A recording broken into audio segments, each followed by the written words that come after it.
langsung menetapkan menjadi paslon, sehingga surat yang ada di DID Ikatan Dokter Indonesia bagaikan diabaikan, sehingga beliau menjadi sebagai calon dan lahirnya di lapangan secara manipolitik pada malam pencoblosan dan hari setelah pencoblosan, sehingga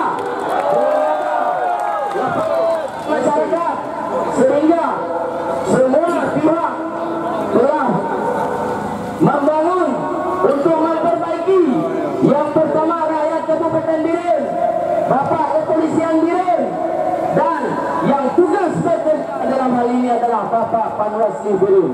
Bapak Panwasli Biren belum ada etika keterbukaan seperti Bapak Kapolres yang telah membuat pernyataan di hadapan kami.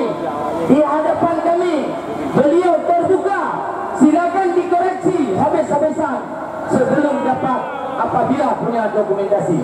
Tapi Bapak Panwasli Biren dan Bapak KIP Biren yang akan kita demo sekali lagi ke gedung KIP nanti, apabila persoalan ini tidak selesai lewat Bapak Dewan Perwakilan Rakyat selaku perwakilan kita yang kita hargai, untuk dipanggil ke Satuan Gakumdu untuk diproses dengan cara hukum yang berlaku di dalam penyelenggaraan pemilu kada Kabupaten Biren.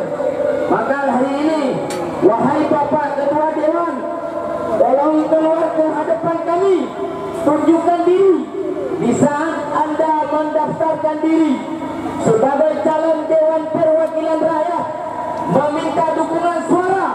Hari ini kami melemparkan suara kembali kepada Bapak untuk menyelesaikan masalah ini yang ada di Kabupaten Biren yang telah terjadi di tengah